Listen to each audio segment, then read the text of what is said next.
Hello friends, let's discuss about chemical kinetics. So when we study chemistry, some questions come in our mind which are very basic questions or very common questions, common queries for any student of chemistry. What are chemical reactions? What are chemical changes? कि जो रासायनिक क्रियाएं हैं, रासायनिक परिवर्तन है, क्या चीज है ये? पहली बात तो ये है। दूसरा कि why reactions occur at all? जो रासायनिक क्रियाएं हैं ये होती क्यों है? तीसरा कि इनके जो रेट्स हैं वो अलग अलग हैं। कुछ रिएक्शंस बहुत फास्ट है, कुछ बहुत स्लो है। So why reaction is fast and some other reaction is very slow. कि रिएक्शंस के अपने रेट हैं और वो रेट अलग अलग क्यों है। चौथा, कौन कौन सी बातें हैं, कौन कौन सी चीजें हैं, कौन कौन से पैरामीटर्स हैं जो किसी भी रिएक्शन के रेट को प्रभावित करते हैं। So what are the factors which decide the rates of reactions. And fifth and last, the path followed by a reaction. कि एक रिएक्शन है वो कैसे कैसे होती है, कि उसका मैकेनिज्म क्या है रिएक्शन का। तो हमने ये 5 बातें की और इन 5 में से जो लास्ट की 3 बातें हैं वो हम केमिकल काइनेटिक्स में डिस्कस करते हैं। तो कौन सी बातें हैं? First, rate of reaction, right. इसी में आ जाएगा कि why some reactions are very fast and some are very slow. दूसरी बात जो हम यहां पर पढ़ेंगे कि कौन कौन से पैरामीटर्स हैं, कौन कौन सी चीजें हैं जिनसे किसी भी रिएक्शन का रेट क्या है, कंट्रोल होता है, रेट बढ़ता है या घटता है। तीसरा कि कोई भी रिएक्शन किस रूट से होती है, what path A reaction follows. कि रिएक्टेंट से लेके प्रोडक्ट तक का जो सफर है किसी भी रिएक्शन का, वो किस रास्ते से तय होता है, ये बात भी हम यहां पर जानते हैं। चौथी बात जो है कि कुछ हमारे पास के रिएक्शन रेट की थ्योरीज है, वो अलग बात है, ठीक है। ये थ्योरीज कि कुछ रिएक्शन फास्ट है, कुछ स्लो है, क्यों है वो। This things are explained with the help of some theories, जो हम सबसे बाद में लेंगे। तो यहां पर देखिए प्लीज, हमारा जो विषय है एक बार और देख लेते हैं इसको। दैट इज केमिकल काइनेटिक्स और रिएक्शन काइनेटिक्स, एक ही बात है ये।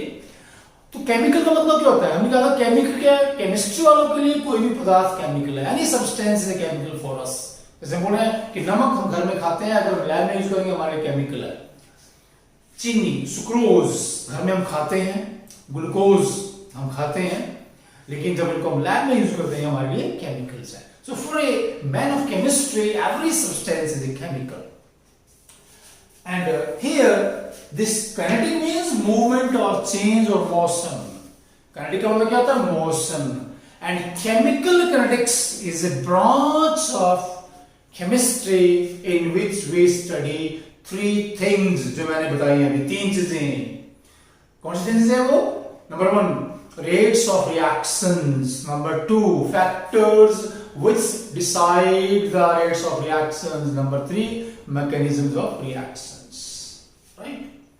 तो chemical kinetics केमिस्ट्री की वो शाखा है जिसमें हम ये 3 चीजों को विस्तार से, 3 चीजों के बारे में विस्तार से जानते हैं, पूरा डिटेल में इनके बारे में स्टडी करते हैं। Now, what is the rate of a reaction or what is the speed of a reaction or velocity of a reaction?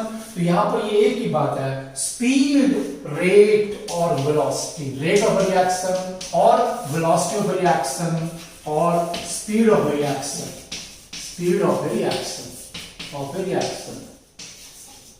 Reaction क्या है भाई? किसी भी एक पदार्थ का दूसरे पदार्थ में चेंज होना, the change of one matter into another matter.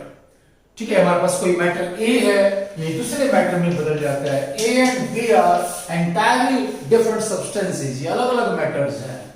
ये बहुत ही सिंपल सी हमारे पास क्या है, केमिकल इक्वेशन है, जिसमें ए एक रिएक्टेंट है और बी एक प्रोडक्ट है।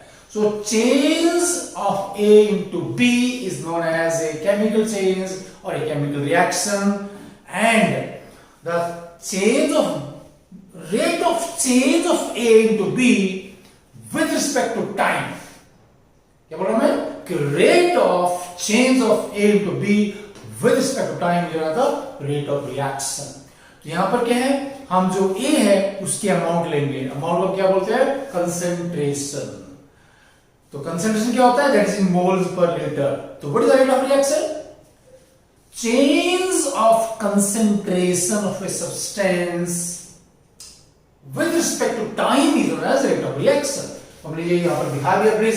रेट ऑफ रिएक्शन यहां पर क्या होगा हमारे पास से? ठीक है, रेट ऑफ रिएक्शन,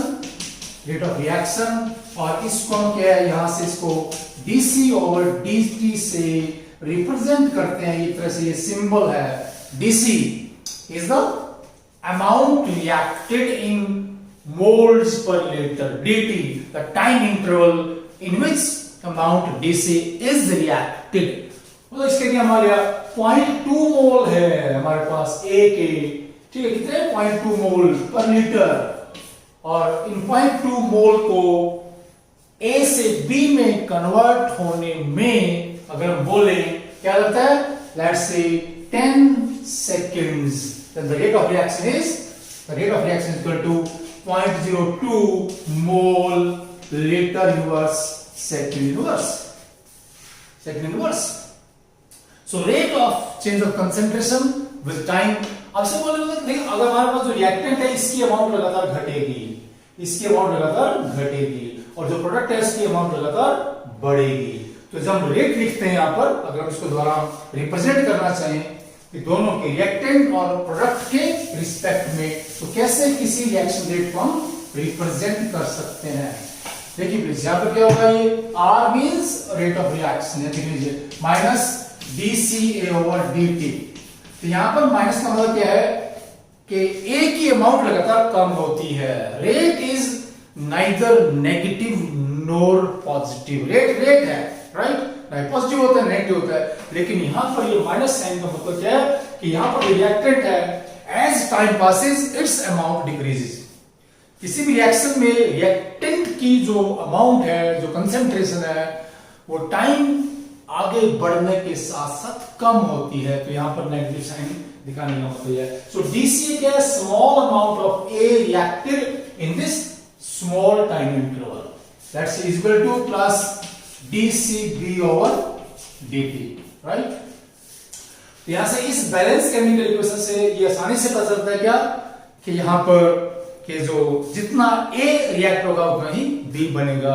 इसलिए जो रिएक्शन का रेट है A और B दोनों के रिस्पेक्ट में बराबर है, और यहां पर प्लस माइनस का शो करता है कि प्लस का मतलब क्या है कि B is the product and its amount increases as time proceeds further.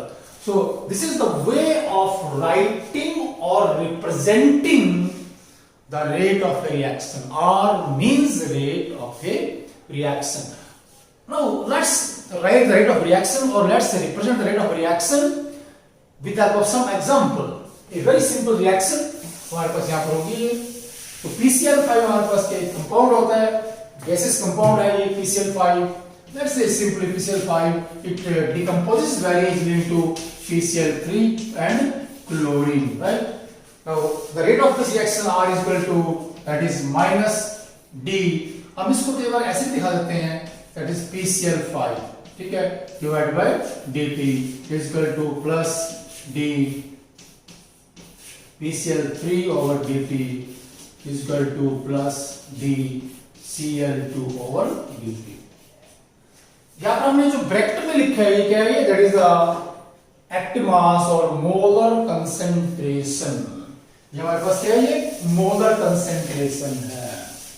ठीक है, इसका मतलब क्या है कि this is the amount of PCl5 in mole per liter which decomposes into PCl3 and Cl2 in small time dt. So this is the change in concentration of PCl5 reactant into PCl3 and Cl2 in this time interval, and this is the rate of reaction. The amount reacted per unit time is the rate of reaction, और जो amount reacted है that is इन मोल पर litre always, क्योंकि जितने भी हमारे पास substances हैं chemistry में हम उनको मोल्स में लेते हैं, और जब कोई भी रिएक्शन होती है मोस्टली रिएक्शंस के हैं वो सॉल्यूशन फेज में होती हैं, तो वहां पर वॉल्यूम की नॉलेज होना भी इंपॉर्टेंट है. So we must know the amount of any reactant और product in moles. We must also know the volume in which these moles are present, and then naturally what we do, we observe the time of reaction, and by knowing concentration or amount reacted and time, it is very easy to calculate the rate of any reaction. Now let's see the factors on which the rate of any reaction or rates of different reactions depend. तो हमारे पास पहले क्या है, nature of reactants. इसे हम लेंगे जल्दी से आ रही है जो हमारे पास फैक्टर्स हैं, फिर हम नेक्स्ट लेक्चर में इसका बाकी का पार्ट करेंगे जो भी हमारे पास ये रहेगा. फर्स्ट फैक्टर क्या है, नेचर. देखिए हमारे पास ये जो गैस है CO, इसकी रिएक्शन क्या है, O2 से एकदम से बड़ी फास्ट रिएक्शन हमारे पास होगी है, दैट इज CO2, राइट. लेकिन अगर C की रिएक्शन क्या है, O2 से थोड़ा स्लो होती है, CO2, राइट. तो ये हमारे पास क्या दो, किसी भी रिएक्शन का रेट वहां पर रिएक्टेंट्स की नेचर पे डिपेंड करता है, नेचर पे डिपेंड करता है. तो अलग अलग रिएक्टेंट्स की जो रिएक्शन का रेट है वो अलग अलग होता है. Then number 2 is concentration. का मतलब क्या होता है कि रिएक्टेंट की जो अमाउंट है जितनी ज्यादा होगी रेट भी उतना ही ज्यादा होगा. Concentration and rate of reaction. अगर ग्राफ बना दें सिंपली इसके, the rate of reaction is proportional to amount of reactants. ये हमारे पास क्या बहुत ही इंपॉर्टेंट लॉ है, लॉ ऑफ मास एक्शन के तहत हमारे पास होता है ऐसा ही. ठीक है, हमारे पास जो कंसेंट्रेशन का जो अमाउंट है, और थर्ड हमारे पास क्या है, थर्ड फैक्टर है जो टेम्परेचर है, और ये बहुत ही ज्यादा इंपॉर्टेंट फैक्टर है. और इस टेम्परेचर का जो इफेक्ट है रिएक्शंस के रेट के ऊपर, उसको हम डिटेल में अलग अलग हेडिंग्स के अंडर डिस्कस करेंगे जो टेम्परेचर का आपका इफेक्ट है. देन फोर्थ फैक्टर है हमारे पास, दैट इज द कैटलिस्ट. तो कैटलिस्ट हमारे पास क्या है, एक ऐसा सब्सटेंस होता है जिसमें रिएक्शन के दौरान खुद कोई बदलाव नहीं आता, रिएक्शन के बाद, लेकिन वो रिएक्शन के रेट को एनहांस कर देता है, बढ़ा देता है. जैसे हमारे पास क्या है कि रिएक्शन है ये N2 gas plus 3H2 gas is equal to 2NH3. ठीक है, अगर यहां पर हम प्लेटिनम ले लेंगे तो प्लेटिनम क्या है, इस रेट के इस रिएक्शन के रेट को बहुत ज्यादा बढ़ा देता है. So platinum is acting as the catalyst here. Platinum की एब्सेंस में रिएक्शन बहुत धीमे चलती है, बहुत स्लो है, लेकिन जैसे ही प्लेटिनम डाल देंगे रिएक्शन फास्ट हो जाती है. So catalyst is substance which enhances the rate of reaction without undergoing any change itself at the end of reaction. मतलब रिएक्शन खत्म होने के बाद वो बिल्कुल बिना किसी चेंज के ऐसे ही रहेगा रिएक्शन में, और रिएक्शन के रेट को एनहांस करेगा. फिर हमारे पास क्या है, एक फैक्टर होता है radiations. Radiations very important factor. ये कुछ रिएक्शंस क्या लाइट की प्रेजेंस में होती है. हमारे पास क्या है, ये H2 गैस है, ये Cl2 गैस है, इन दोनों को मिला दें तो इनमें कोई रिएक्शन नहीं होगी अगर हम इनको मिला करके अंधेरे कमरे में रखते हैं. लेकिन जैसे इनके ऊपर हम लाइट डालेंगे, ठीक है, H मींस लाइट, तो यहां पर क्या है, ये रिएक्ट कर जाते हैं, तो रेडिएशंस या कह लीजिए लाइट एनर्जी भी रिएक्शंस के होने में मदद करती है। एक होता है सरफेस एरिया कि हमारे पास रिएक्टेंट का सरफेस एरिया बढ़ने से किसी भी रिएक्शन का रेट बढ़ जाता है।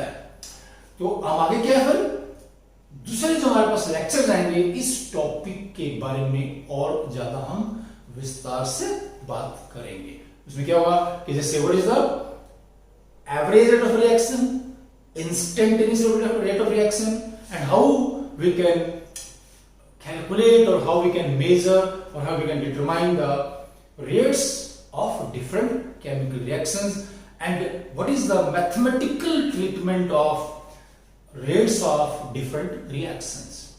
So such topics are highly important as far as the topic is concerned, which is chemical kinetics, or as far as any exam of chemistry is concerned. Okay, please.